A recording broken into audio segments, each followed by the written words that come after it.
there's one thing I hear perhaps more often than anything else, and that is, I don't have anybody to talk to. I'm Dr. Carol, and thank you for joining me on this episode. Regardless of what your struggle is, having somebody to talk to can change things. Not just any old person, but somebody who gets you, somebody who can help you walk through whatever it is.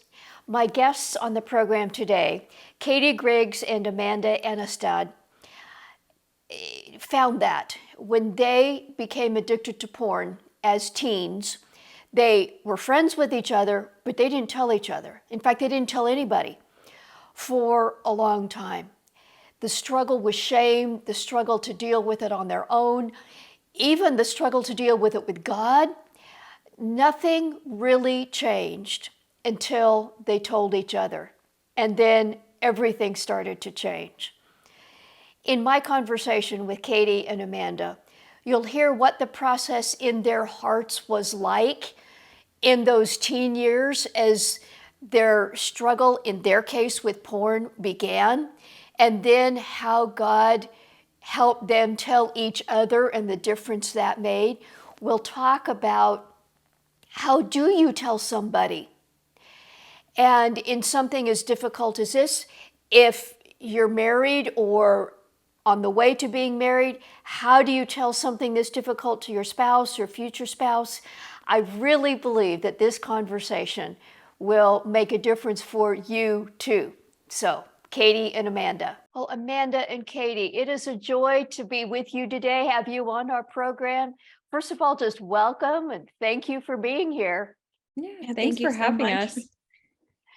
I was very pleased and, to be honest, impressed when I found out about the story of you two young ladies and how you are helping other people who may be in similar kind of situations walk their journey that God has for them.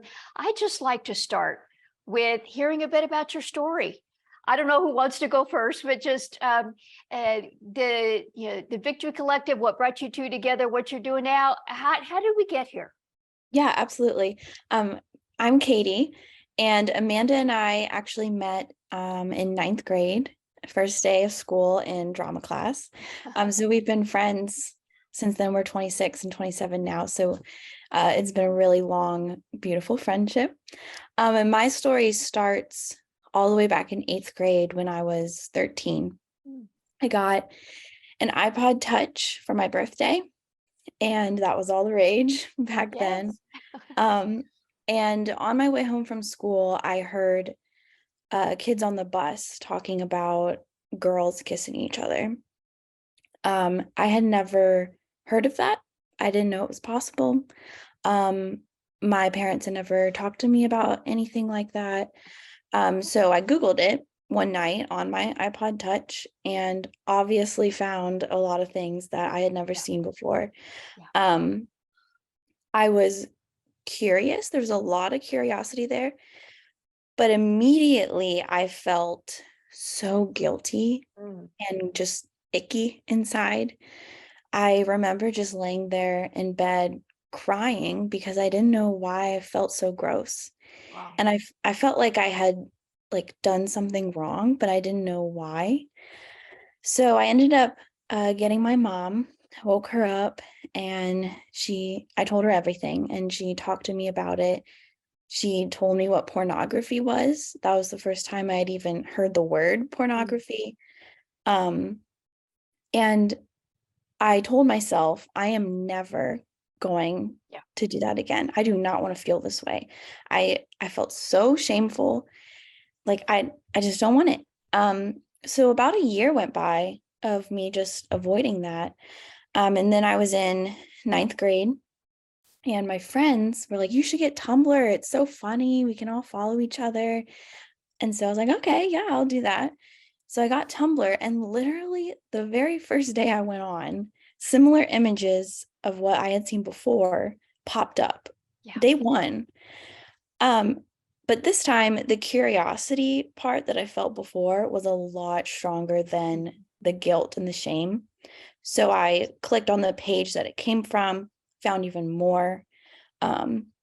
And then it got to the point where I was like actively looking for those things.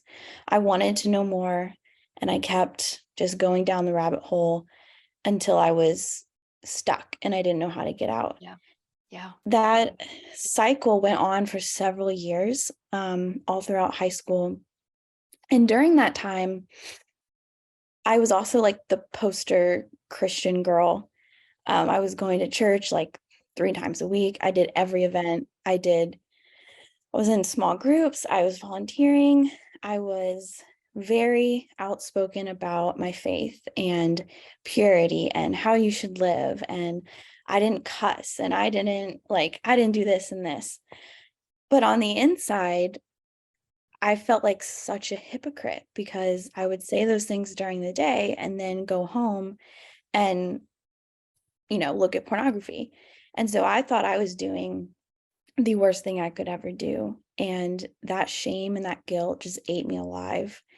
And I hated myself. It made Yeah. me feel disgusting, unwanted. I knew that if anyone found out, they wouldn't want to be my friend. Mm. So I kept it to myself. Yeah. And I always heard, boys struggle with pornography, men struggle with pornography. Girls, you need to protect men's hearts.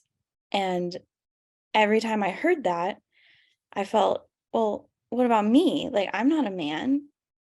And I have this horrible, deep, dark secret that I'm not even supposed to have. And so that put me deeper in isolation and shame. Yeah. Um, I struggled with this even into college.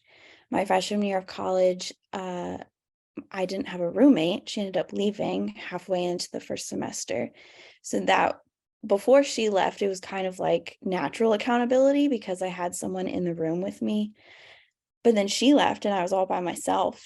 And that those feelings of loneliness or the other triggers that I had would just, come up during those times.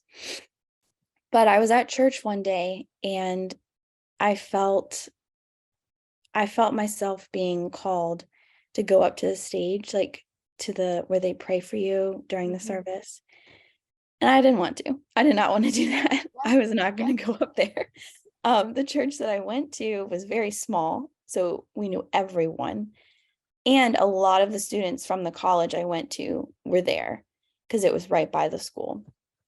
So I did not want to go up there. All these people would know. My closest friends would know. Like, oh, absolutely not. I don't want them to know I'm going through something. But I did anyway. I went up there and I remember just like feeling relief, like a 10% relief, like just feeling a tiny bit better. Like, oh, like maybe I can get through this. Mhm. It's just like a little boost of encouragement. I went back and sat down. And then I clearly heard a voice saying, you need to tell someone. It's like, absolutely not. God, I Yeah. just went up there. I just went up in front of everyone. I'm not going to go and tell somebody. This is my secret, and it's just between you and me. My closest friend, who I'm still friends with today, was sitting down the row, and she passed a note to me, and it said, do you want to talk after church? Like, oh, Yeah. yes. Yeah. Okay. Yeah. Um, so when I talked to her, that was the first time that I said out loud, I'm addicted to pornography. Mm. And I just cried and Yeah. cried. And I said, I understand if you don't want to be my friend anymore, or if you think of me differently. Like, I know I'm this awful person and you don't have to stick around. She looked me right in the eyes and said, Katie, I still love you. Jesus still loves you. You're Mhm. going to get through this. It's going to be okay. And that again was just all this relief. I felt seen for the first time and validated and knowing that I wasn't in isolation as much as I thought. And then the crazy part happens. Amanda texted me literally the next day that she needed to talk to me. And I'll let you tell your story, Amanda. Wow. Okay, Katie. Hey, I just got to say, um, here in this kind of a venue, sharing that story. I know you've shared your story before, but I just want to pause and honor, because the process in your heart to get to the point where you can share your Mhm. story, particularly in a place like we are right now, um, that takes a lot of your own hard journey, and I'm honoring that. So, Thank you. Amanda, yeah. Yeah. So my story also starts when I was 13 in eighth grade. I got my first boyfriend at the time, and it was just a little middle school. I don't even know how long that relationship lasted, but I remember just being terrified of, one day I'm going to have to kiss somebody. Just a little innocent, like eighth grade thought of like, oh no, I don't know what to do. I don't know how Yeah. this works. And, maybe not that boyfriend, but one day if I have a husband, I'm going to have to kiss him. Yeah. So I went on YouTube and I would just watch scenes from like romance movies, the end kissing scene, and just trying to like learn. And it started out relatively innocently, but because of the content that I was watching on YouTube, it would give me suggested YouTube videos. And so I just started clicking on those. So I was like, maybe I'll learn something. And a video came up and it was two girls and they were kissing and they were topless. And it immediately did something. It immediately just stuck in my brain. I had never seen that before. I had always been very innocent. And I just knew that it was exciting, but at the same time, I was nervous that my mom was going to find it. And so part of me knew that it was wrong, but at the same time, it like drew me to it. So I started looking up that kind of content on YouTube and just watching whatever YouTube was able to provide me at the time. But very quickly, I became desensitized to the content that I was able to find on YouTube, because it did have some filters on YouTube at least. And I decided, because they weren't really exciting to me anymore, that I would Google the word porn. And I don't even know where I heard that word before. I think I had heard it at school, like people whispering about it. And I knew that it kind of had something to do with what I was watching. Mm-hmm. So I just made the decision to Google the word porn. And I remember the first link that came up, I can remember it very vividly still. And I remember saying out loud, "This is awesome." And it was just this exhilarating feeling, this exciting feeling, curiosity, just this whole new world that I opened up. But again, I still felt like, okay, I think this is wrong, so I'm just not going to tell anyone. So I started watching pornography from then on. It was every day, sometimes multiple times a day, for probably about a year before I say that I kind of woke up from a trance. Like the whole year, I was just so enthralled with what I was watching that I didn't really question what it was doing to me or my faith or my relationship with other people. But after about a year, I realized that I couldn't stop. Like I needed it every day. And I knew that that was wrong. So I told my mom that I had clicked on this viral link that opened up a bunch of websites on my computer. And she bought it. And she was like, "I'm so sorry that you saw this. I'm so sorry that this like exists." And that was the first time that I had had a conversation with her about it. And she somehow, I don't know if she put parental control or something on my computer, but she blocked it. And so I didn't want to test out whatever she did. And so I just stayed away from it. But then for Christmas, I got an iPod Touch, and that was easy access to internet on a mobile device that I could take like into my room or into the bathroom. And it started back up again. And sort of like what Katie said, this time it wasn't enjoyable. It wasn't like the same exciting feelings that I had before. It was shame. Mm-hmm. Like after I would watch the videos, it was just this wave of so much shame and guilt. And I just felt so gross. And I genuinely 110% thought I was the only girl in the world to watch porn. Like I had no doubt in my mind that I was the only one, because you never hear about it. Like at school, you hear about boys watching porn. Yeah.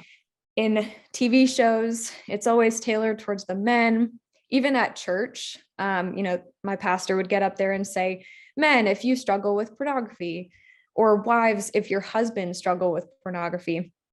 And it would just like sink me into myself. Like I felt so isolated, and it was affirming that I was the only one. Mm-hmm. So I tried everything in my own power over the next few years to stop. And it didn't work. And so the only time I ever got close to telling anyone was I wrote Katie a note in high school, and we had been best friends. I don't remember if this was like 2 years, 3 years into our friendship, but I wrote her a note and I told her everything, like everything that I just told you. And I was like, I'm going to tell her, it's going to be great.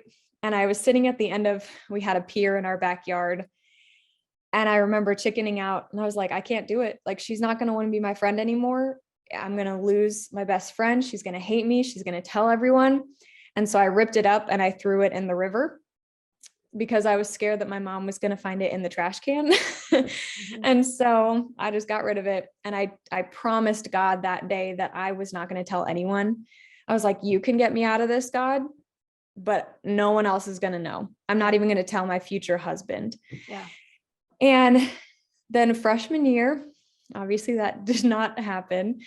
Freshman year, I was still very much addicted.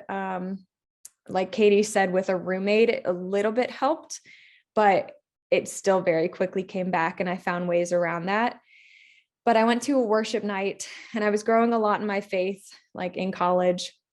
I went to a worship night, and I just finally felt peace about telling Katie.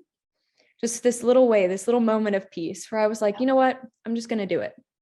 So I wrote her a text message. It was a really long text message. And I'm pretty sure I ended it with, I totally understand if you don't want to be my friend. Like, I hope you don't see me differently. And I sent it to her. Well, then she texted back, I'm literally crying right now because I'm in the exact same situation. And we just were both like mind blown because we had been best friends since 9th grade and shared everything with each other and had absolutely no idea that the other person was going through this. Yeah.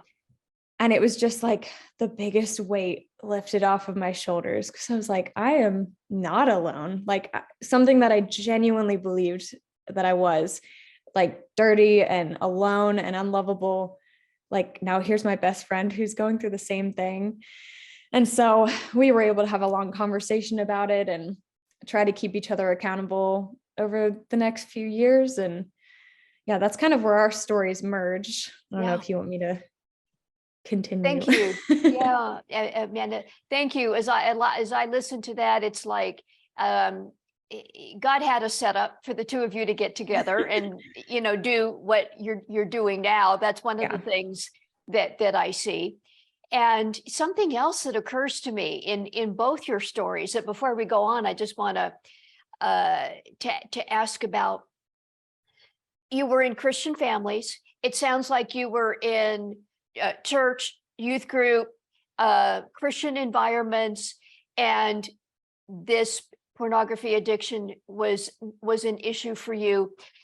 Was there any space where you were invited to talk about something like this? It sounds like no, but I just want to be explicit about this. It sounds like there wasn't any place, your parents, pastors, youth group, school, anything that said, yeah, girls struggle with this too. If that's you, let's deal with that. It sounds like that never happened. It didn't. But also, if there had been that opportunity, I still wouldn't have shared. If they had been like, men, you struggle with this, girls, do you do too? I would have said absolutely not. And I did have several opportunities to share with people I was close to, like my mom or a mentor. But the shame kept me from Okay. doing that. And I was so scared.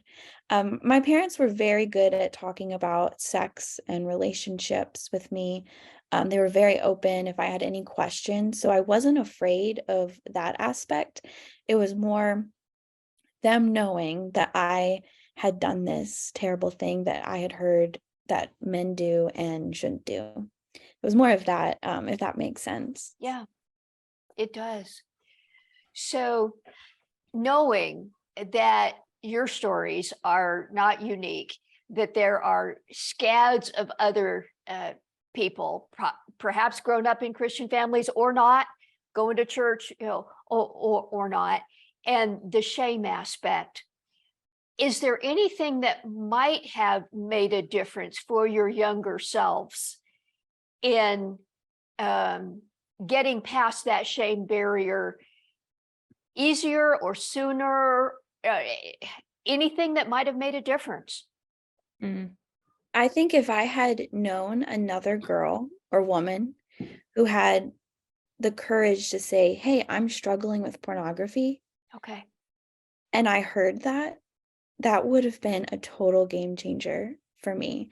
Like if little ninth grade Katie had gone to church and someone had gone up on stage and said, "I struggle with pornography," and this woman had said, "I do too," I would have immediately felt like, oh, I'm not the only girl in the entire universe that has done this. The same way I felt when Amanda told me all those years later.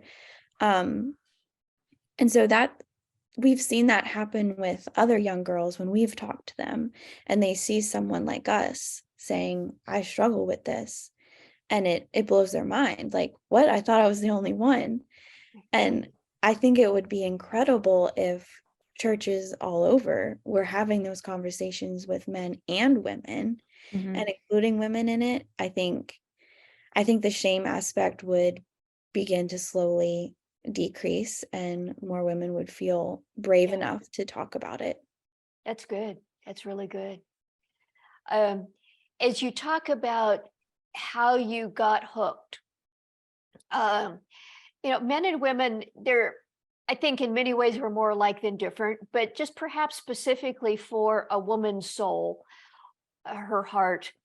Um, what do you think are the matters of the heart that make someone vulnerable to getting hooked on porn or something similar? Certainly, we know the enemy is after us. That's a given.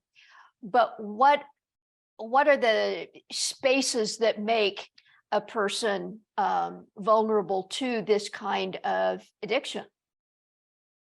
Mhm. Um, I think there are a few things I want to say. One, that whole, the comment on like men and women are a lot more similar than we think they are.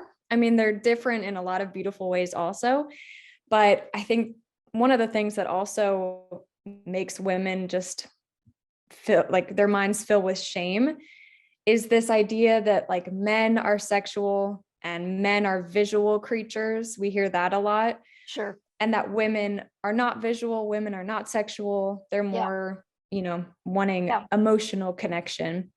And that's just not true.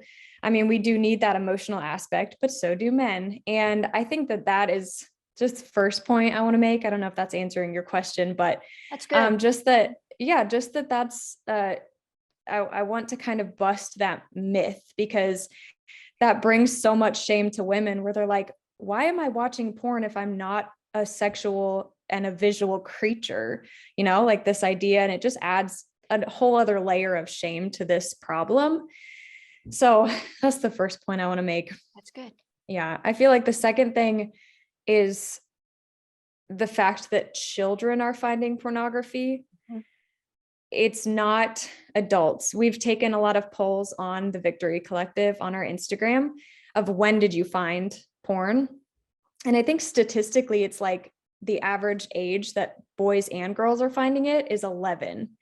And we've known people as young as 5, 6, 10 who are finding porn. Both of us were 13. Yeah. And that is such an impressionable age. Yeah.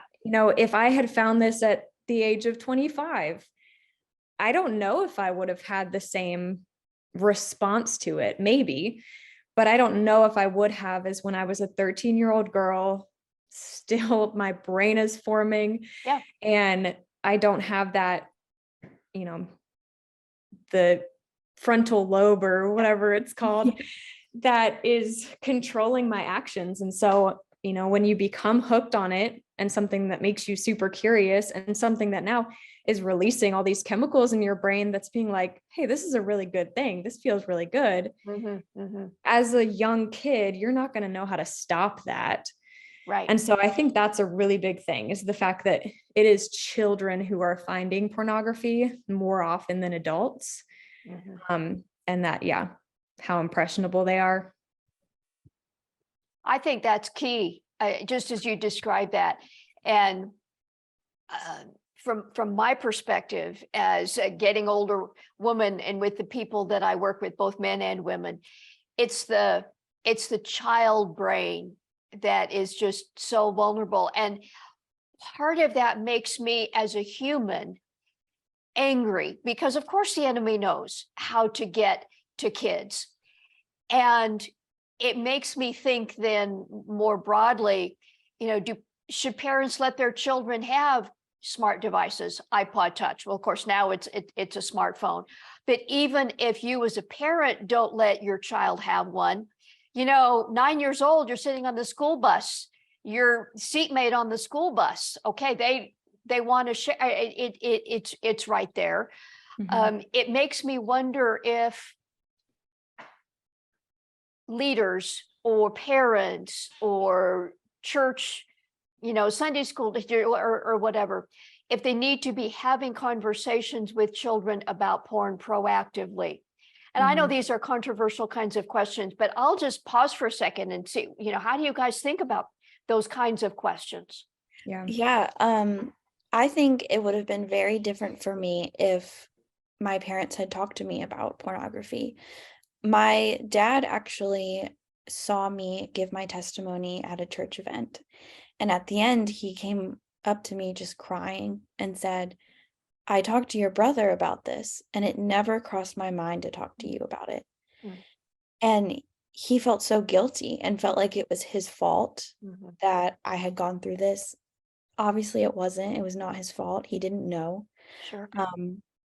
And so with my kids, I have a 2-year-old and a 5-month-old. I plan on being very open about sex, intimacy, our body parts, and pornography. I want them to know that if they have questions, I am a safe space for them. And I want them to know about it before they find it and want to know more about it. My hope is that if my son Wilder saw pornography, that he would take a step back and be like, I should talk to mom about this, and come talk to me about it, and we can take steps from there. Because it's so scary, the things that they can find on TikTok or Twitter, Facebook. There's even porn on Pinterest, Snapchat, like literally anything with internet connection, there's going to be porn on it. I've even seen stories about the tablets that kids are given from their elementary schools that like they're able to find porn on there. It's not even protected. So I just want to protect our kids, but not so much that they're not, that we're, what's the word? What am I trying to say? Like they're not willing to talk to you about stuff. Like, being so strict about it that they don't know about it. Like I want it to be an open conversation. I want it to be normal and not, oh, what is pornography? I can't say that word. Because even Amanda and I, we couldn't even say the words pornography. We would say the thing. Say, I'm struggling with the thing. We couldn't even bring ourselves to say pornography because there was so much shame and guilt surrounding the actual word. Yeah, I think that we've heard from several parents of the fear that they are going to introduce porn to their children. Like if they hadn't heard about it and they're like, let me tell you about this scary thing called porn, that they would be the ones to introduce that topic, and then their kids would be extra curious. But I think the goal should be to be the one to introduce porn to your kids, because like Katie was saying, it is literally everywhere. And I don't know if parents know that. I mean, we are even shocked to this day to find out where kids are finding porn and how much it's so much more available than when we were struggling. Like I had an iPod Touch and a little Razor flip phone, and I was still able to find so much. But even now we're being blindsided. We call it getting porned, where we're on social media and all of a sudden something just pops up. And thankfully we've healed from that, and we're adults now, and we're able to kind of process through it when it happens. But I don't know, if I just want parents to realize like that could happen. Like your kid could not even be seeking it out. Right. But it just happens. And, or like you said, the school bus, we were able to share our testimonies with a group of 6th grade girls or a group of middle school girls. And one of them said that the school bus is like a hub for pornography, and people will just airdrop pictures to their friends on the bus or be looking at it together. And that did not happen when we were in school. Like, no one even really talked on the school bus. So it really is, I think it should be a frequent conversation, not even just one time. Like it ages with the kid as they're going through different life seasons. Yep. I think that's just so important. That's good. That's good. You've alluded to this several times already, and it's how God brought the two of you together.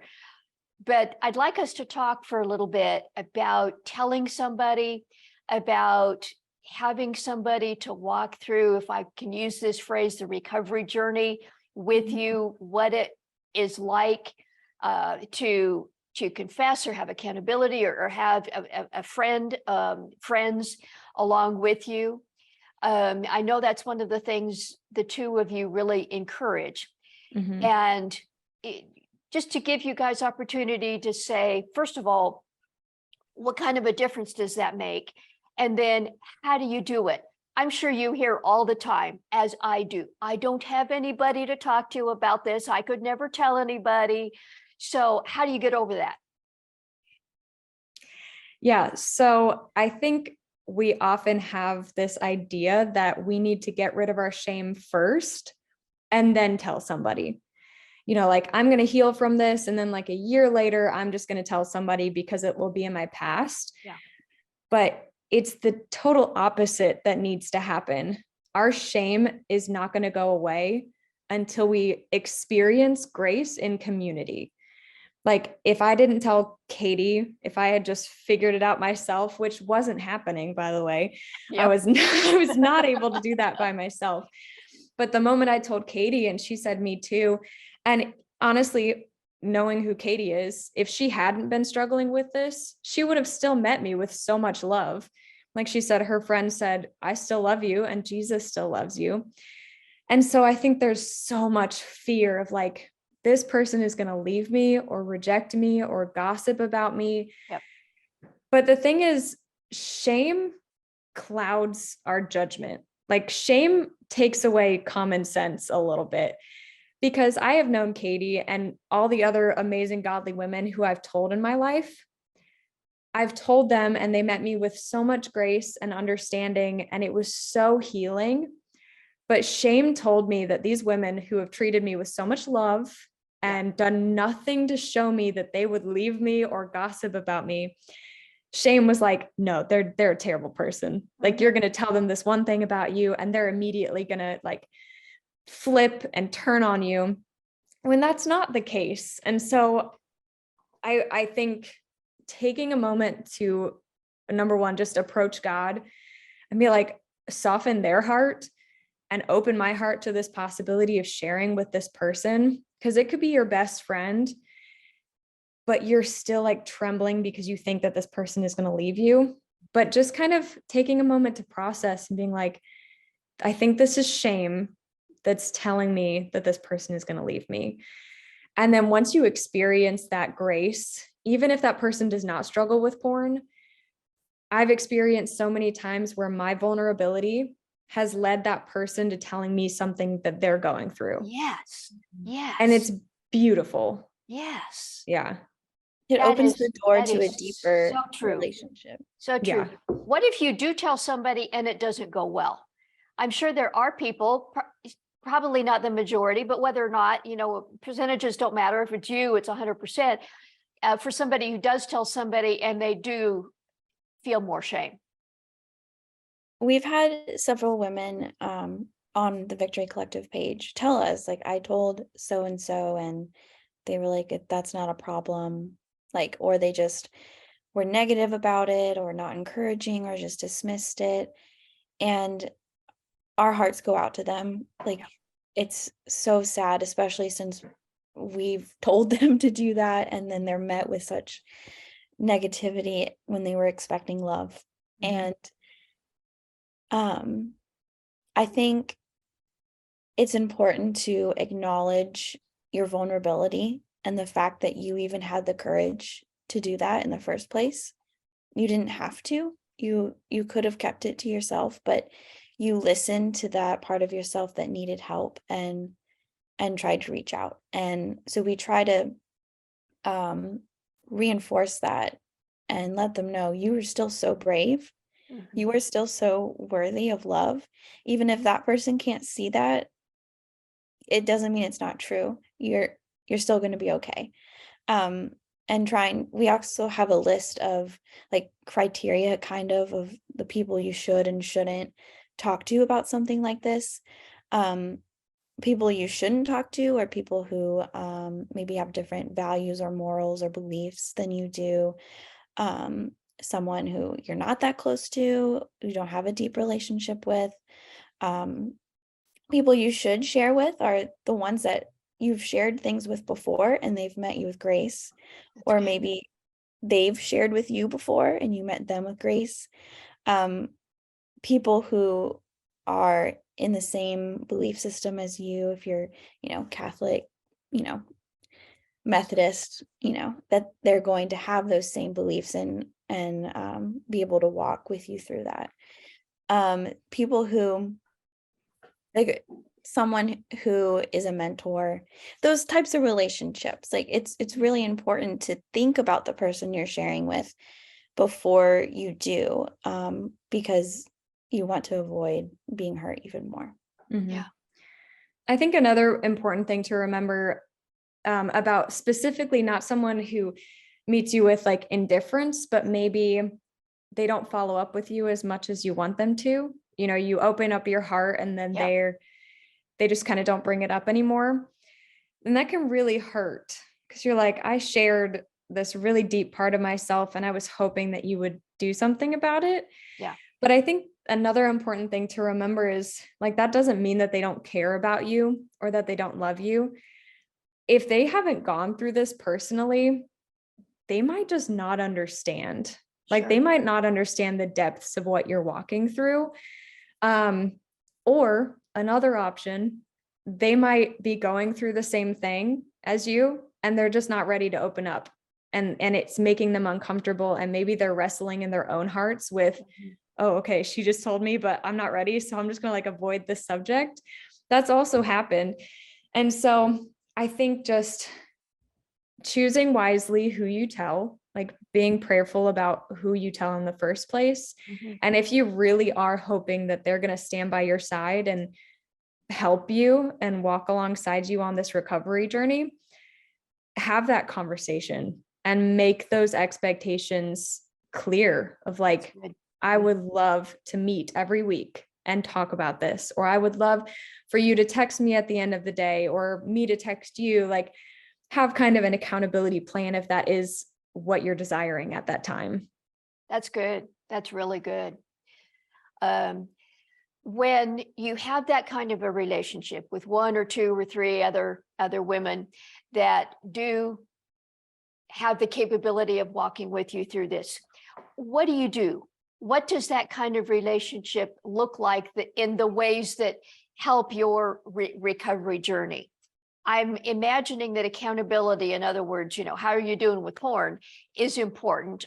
I'm also guessing that that's not the only thing, that it can be helpful to not just only check in, are you watching porn or not, but that more of the heart can also be helpful in those kinds of relationships. Yeah. That is one of the reasons why Katie and I push so much for these ladies to open up to someone in their own lives, because we can give them our advice, but we don't know them at all. Yeah. And so when they ask questions, we're giving them answers that, we've been through from our own stories, but we have no idea what their faith walk looks like right now, what their family life, what they might be, because people seek porn usually to fill this, like something that's going on in their own heart. Mm-hmm. And we can't see that if we don't know these people. And so that's one of the reasons why we really push for them to like find someone you trust in your own life who will know you and be able to see those things. Like, hey, you've been really, really, relapsing a lot this month, but I also know that you're like really stressed at work. Let's talk about that. And let's address that issue and the things that we aren't able to see. So we really like those personal relationship kind of accountability relationships. But accountability can look different in a lot of ways as well. There's like virtual accountability softwares where maybe you just need a friend to be the person who receives that accountability report. Mm-hmm. I've had friends that I've opened up to who have just bought me books. And they're like, I haven't gone through this, so I don't know really how to walk with you through this, but I want to help you in this specific way. And they've gifted me books. And so I think it doesn't have to be one person who's responsible for, they're not even responsible for your healing. If that's what you think your accountability partner is, that's not it. But it can be a few women who you trust, who all kind of have a different role in your recovery. And it's just sort of like your support team. That's what your recovery or your accountability partners are, your support team. That's good. Something that it applies to both of you, you're both married. You had a struggle with porn before. You got together, God did work in you. But what about telling your husband or future husband? I know that there must be plenty of young ladies, or perhaps, young men thinking about their wife or future wife, this confession bit, this accountability bit. Talk about spouse or future spouse. Yeah, telling my husband, his name is Zach, was one of the scariest things I have ever done. We started dating shortly after Amanda and I first talked to each other, and realized we were both going through the same thing. So that was like summer 2015. So I started dating him as I am trying to recover from a porn addiction. We started to get really close, falling in love, obviously. And he tried to kiss me one night, and I froze and yelled no and walked away. So embarrassing. And he still makes fun of me for that, but it's okay. And he didn't know why I did that, because I had never shown any signs that I didn't want intimacy before. That was our first kiss, but I hadn't like rejected him in any other way. Yeah. So I ended up texting him that there was a reason that happened, but I wasn't ready to tell him yet. Thankfully, he was so patient and gracious and just let it, happen eventually. And we continued to date and continue to fall in love. When I was finally ready to tell him, I couldn't even do it face to face. I wrote him an email and I typed up everything that had happened. And I even said in the email, I understand if you want to break up, because I thought this was enough to break up with me. That he would think I was like not a good Christian, or all the things I had been saying weren't true. So he emailed me back and said, yeah, me too. So he had also been struggling with a porn addiction. And again, I felt more validation for my own struggle. And I was so glad that we had that conversation because vulnerability is so scary, but it opens the door for a more trustworthy and more loving relationship, especially between husband and wife. And like everything worked out. We kept dating, we got married. And now, because we know that about each other, I could tell him anything, anything at all. And I know that he is going to respond with grace and he's going to still love me. And the same for him. If he told me anything, I know that I will still love him because we've walked through that together, and we've walked through the shame and gotten over the shame. And it's just a really beautiful thing that we were able to do that, and not have that shame in our marriage. It was important to Amanda and I both to not be addicted to porn when we got married. Mhm. And we thought, sometimes I thought, oh, if I get married, it'll just go away. It doesn't just go away when you Right. get married. It's still there. It's still there now, and I have to work at it. I have to know my triggers. I have to, be aware of what I'm watching or reading. And thankfully, I have someone who I live with who's like, "Hey, you seem kind of stressed. Do you need a minute?" Or if I do slip up and I end up watching pornography, I know that I can go right to him and be like, "Hey, I did this," and we talk about it. I don't keep it to myself anymore. Um, and he's not my accountability partner, because we don't recommend having your spouse be your accountability partner. Right. Um, but it's just an added, benefit of your marriage of having that person that you can talk to about those things. Yeah. What about you, Amanda, telling your husband? Yeah.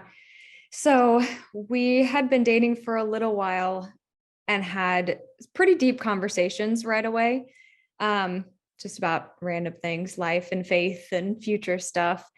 And it was actually him who he texted and was like, I need to talk to you about something. And so we met up, and he said he had a history with porn, and he tried stopping. Like when we were dating, he wanted to like honor me and honor God, but he had started relapsing. And he's like, I feel horrible and I understand if you want to leave me. And I was like, hey, me too. And so it was kind of the opposite. And yeah, like Katie said, it was just brought us so much closer. Yeah. And so we each pursued individual healing. We stayed together. I think we've heard from some ladies just questioning, like, should I be in a relationship if I'm still addicted to porn? And I think that's a personal choice. I think that's a personal conviction. If you have a very hard time pursuing your own healing while you're with a person, I think maybe that's just something you can talk to God about and talk to your mentors about, of like, maybe should I take a little bit of time to myself to just pursue healing? But for us, we didn't feel like our relationship was hindering our own individual healing. So we stayed together and we ended up recovering. And it's still a very frequent conversation in our marriage because we both have a history with that. And so we just try to bring it up like at least once a month, of just like, how have you been? Has this been a temptation for you? Because it's still very much a temptation. And if we let our guard down, it could come back. And so we just try to keep it a frequent conversation. And I think it's cool, just going back to the talking to our kid thing, of like knowing that both of us have a history with it, and hopefully that'll make it easier to talk to our children about it. So yeah, that's how we told each other. Yeah. You've mentioned the Victory Collective a few times. And before we wrap up here, I just want to give you an opportunity to let people know about that, maybe invite those who it might help to come join you. Just what is that all about? Yeah, we formed the Victory Collective, obviously because of our experiences, but mainly because as we were trying to beat our porn addictions, we couldn't find anything for women. We were searching for something like a book or a women's group or some kind of resource that could help specifically women get over a porn addiction. And we felt so discouraged, and we ended up finding a couple things. But we also knew that our stories brought us together for a reason, and we wanted to do something so bad with it. Our friendship verse has been Esther 4:14. Perhaps you were created for such a time as this. Yes. And we just felt this calling that we've been through this and we need to help other women together. So we had a bunch of ideas in our brains about what we could do. And Amanda randomly started an Instagram, and we just started posting, and we started doing reels, and then we blew up and have the community that we have today. And so basically what we offer is a gathered list of resources on our website, thevictorycollective.net, where you can find resources written by women for women about this specific topic. If we had had this in middle school or high school, we wouldn't have felt isolated or alone.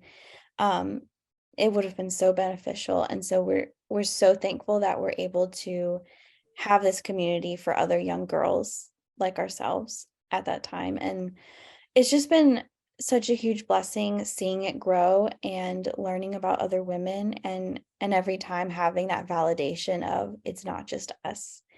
So yeah, anything you want to add, Amanda, about what we do? Yeah, that was a good description. We have an Instagram as well. Like she said, that's what we started on. And that's where a big part of our community is. And so we have a lot of, on our stories, we have our community kind of engage with us and answer questions and do polls and everything. And our whole thing is just that you are not alone. Like that's where Katie and I, like when we first told each other, we just knew for the first time that we were not alone. And that's kind of the freedom that we want to bring to people through this. So it's been really cool. We're still a baby ministry. We're still just a couple years in, but the things that God has done through this ministry has just been incredible. And we're so thankful. Yeah. Well, I am so excited to have had this conversation with you. If you're watching, look at the links under this video. If you're listening, it will be in the show notes to this podcast, the links to the Victory Collective, your social media. It has been it's been awesome, Katie and Amanda, and many, many blessings to you as this continues to grow, as you continue to grow. You're just getting started. That's what I feel and believe. This is just the beginning. Many, many blessings to you. Thank you. Thank you so much. The Victory Collective. Do check the links under this video. I know that there is somebody struggling with something similar to what you are.